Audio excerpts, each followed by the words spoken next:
जय श्री कृष्ण भक्तों, श्रीमद् भगवद गीता अध्याय 4 श्लोक 26। श्रोतादीनि इंद्रियाणि अन्ये संयमाग्निषु शब्दादीनि विषयानन्य इंद्रियाग्निषु जुह्वति। भगवान कृष्ण अर्जुन से कहते हैं कि दूसरे कर्मयोगी इंद्रिय संयम का अभ्यास करते हुए अपने आँख, कान, नाक, जिह्वा और त्वचा को इंद्रिय संयम की अग्नि में हवन कर देते हैं, इनकी आहुति दे देते हैं। और अन्य कर्मयोगी शब्द, रूप, रस, गंध और स्पर्श रूपी इंद्रिय विषयों को क्रमशः कान, आँख, जिह्वा, नाक और त्वचा रूपी इंद्रियों की अग्नि में हवन कर देते हैं, इनकी आहुति दे देते हैं। भगवान कृष्ण अर्जुन को समझा रहे हैं कि कर्म के तत्व को जानने वाले कर्मयोगी किस प्रकार अपने कर्तव्यों को यज्ञ की भांति करते हैं। भगवान कहते हैं कि अन्य कर्मयोगी अपनी श्रोत आदि इंद्रियों को संयम की अग्नि में हवन कर देते हैं।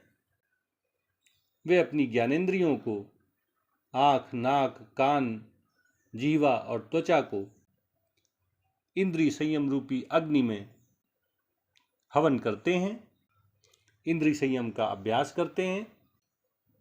वे अपने सभी कर्मों को करते समय इंद्रियों को अपने वश में रखते हैं।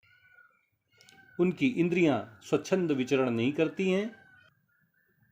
इंद्रिय संयम का पालन करते हुए वे अपनी इंद्रियों को भगवान के कार्यों में परहित के लिए, समाज, राष्ट्र और विश्व के कल्याण के लिए प्रयोग में लाते हैं। वहीं दूसरे कर्मयोगी शब्द आदि विषयों को इंद्रियों की अग्नि में हवन करते हैं। ज्ञानेंद्रियों के जो 5 विषय हैं, शब्द, रूप, रस, गंध और स्पर्श, इन कर्मयोगियों की इंद्रियां इन विषयों के प्रति आसक्त नहीं होती हैं। प्रत्येक इंद्रिय का अपना विषय होता है। जैसे कान का विषय शब्द है, आँख का विषय रूप है, नाक का विषय गंध है, जिह्वा का विषय रस है और त्वचा का विषय स्पर्श है। जब इंद्रियां अपने विषय के संपर्क में आती हैं तो उनमें राग और द्वेष उत्पन्न होते हैं और इन्हीं राग और द्वेष के वशीभूत होकर इंद्रियां मन को अपने साथ खींच ले जाती हैं। ये कर्मयोगी अपनी इंद्रियों की अग्नि में उनके विषयों को हवन कर देते हैं। जब इनकी इंद्रियां विषयों के संपर्क में आती हैं तो उनमें राग द्वेष उत्पन्न नहीं होते हैं और इस तरह विषयों की इंद्रियों में राग द्वेष उत्पन्न करने की जो शक्ति है, जो क्षमता है, वह समाप्त हो जाती है और इस प्रकार शक्तिहीन हुई इंद्रियां मन को इधर उधर भरमाती नहीं है।